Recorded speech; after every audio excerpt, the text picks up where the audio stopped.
Yes, it appears to be a warrant case. However,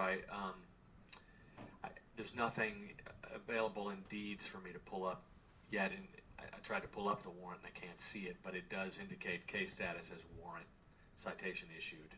Yeah, I don't have the information either. Do you have the possible dim summary? I do have a dim summary, yes. Okay. All right, Mr. Vence, sir, you are here because of a warrant that was issued for your arrest. The warrant charges you with the felony offense of tampering with evidence. Now we're going to hear from the Assistant District Attorney the information that was contained within that warrant. Your Honor, officers indicate that on May the 4th that they were assigned to investigate the case of a missing, possibly kidnapped 4-year-old child, complainant Maleah Davis. In the course of conducting that investigation, officers conducted a recorded interview with the defendant, Derion Vence, in which he stated that on Friday, May the 3rd, that he had left his apartment with the 4-year-old, his 2-year-old son, and that the three of them had gotten into his girlfriend's silver Nissan Altima, and that at some point while he was driving with the two children that he pulled over to check on the tire of the vehicle after he hit a bump when another vehicle pulled up behind him, and he stated that he was kidnapped by a group of Hispanic males in that truck, received a blow to his head, and said that he didn't see the car that he was driving again, and then he said that he passed out and woke up on the following evening at an unknown location on Highway 6 near Sugar Land, only with his 2-year-old son with him. He said he eventually got a ride from an unknown female to Methodist Sugar Land Hospital, and that's where he made the outcry that the 4-year-old daughter was missing. He said that police said that the defendant told them that there should not be any blood in his apartment. The officer reviewed video surveillance then from the porch of the neighbor's apartment next to the defendant's apartment. And the footage showed that at 1:40 p.m. on Friday, May the 3rd, that they recognized the defendant carrying out from the apartment, outside the apartment, from inside to outside, a large blue laundry basket with a large black trash bag inside. The defendant is seen to walk out of the camera's view and then return about 3 minutes later without the basket.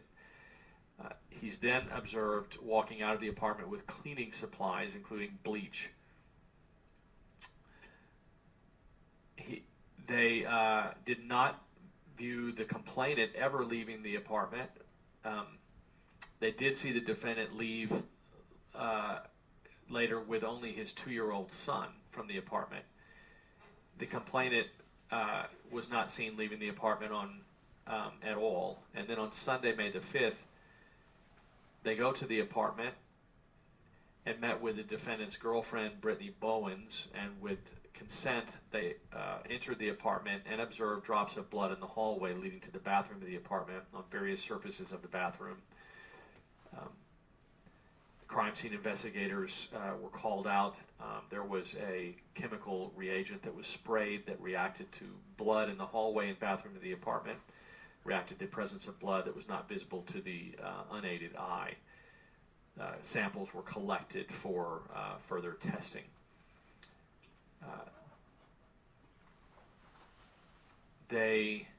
On Friday, May the 10th, the silver Nissan Altima driven by the defendant was processed for evidence. There was a blue laundry basket, similar in appearance to the blue laundry basket that he's observed on the video surveillance carrying out of the apartment on the night of the 3rd.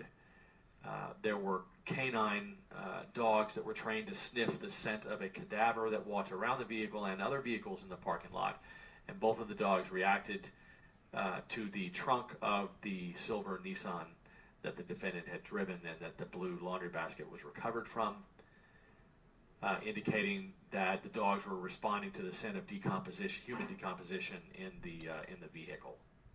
And so at this point, a warrant was obtained for tampering with a corpse, a human corpse.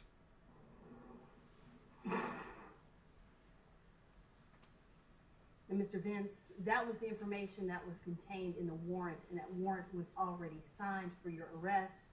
It means that the judge who signed the warrant determined that there is probable cause in this case. Your case is now assigned to the 180th District Court. The judge of your court is Deshaun Jones. Mr. Vence, are you planning to request that a court-appointed lawyer represent you in this case? Right now. But it's here, yeah. When your case goes to the 180th District Court, do you plan to hire a lawyer, or are you going to request a court appointment? Hire a lawyer. Would you like for the Public Defender's Office to represent you during this bond hearing? Yeah. All right, thank you, sir. Mr. Brown?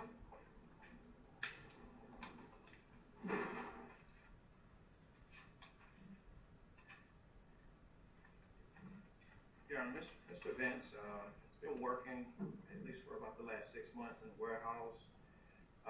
It seems that he generally keeps consistent employment. He has a little bit of college education from HCC. He does have a means of transportation to get to and from home court proceedings.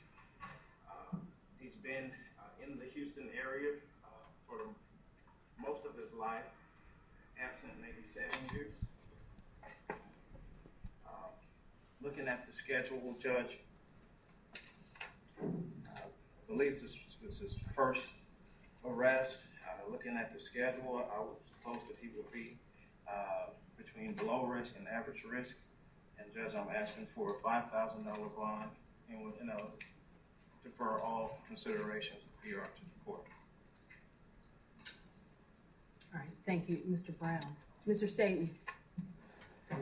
Given the fact that there's clearly a continued investigation into a very serious crime involving the death of that 4-year-old, and that the defendant, at least in this particular instance, is connected with the death, and there's evidence of deception on the part of the defendant with regard to information that he gave the police in a recorded statement.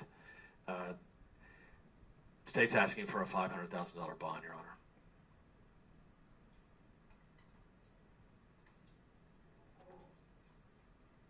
All right, thank you, Mr. Staten.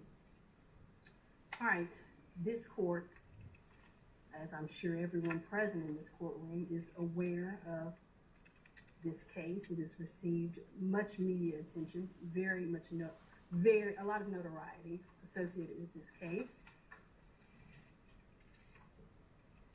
partially because the complaining witness, Miss Maleah, is an adorable 4-year-old little girl, and I think she's captured the hearts and the attention of just about everyone in the world. So this court is aware of a lot of the facts that were not contained within the warrant, including the fact that Maleah had suffered a traumatic brain injury while she was in the care of Mr. Vence and Miss Brittany Bowens. The court is also aware that Maleah was returned to the custody of Mr. Vence and Miss Bowens despite that traumatic brain injury that she suffered. This court is aware that at some point in time, HPD was unable to locate Mr. Vence's whereabouts. So in addition to deception, in addition to the changing stories, this court has a significant concern that Mr. Vence would not appear in court because of the ongoing investigation, which is likely to result in an upgrade, a significant upgrade to this second-degree felony. And so the court is setting the bond in this case, Mr. Vence, in the amount of $1 million. Mr. Vence, sir, are you a citizen of the United States? Thank you, sir. You may return to your seat at this time.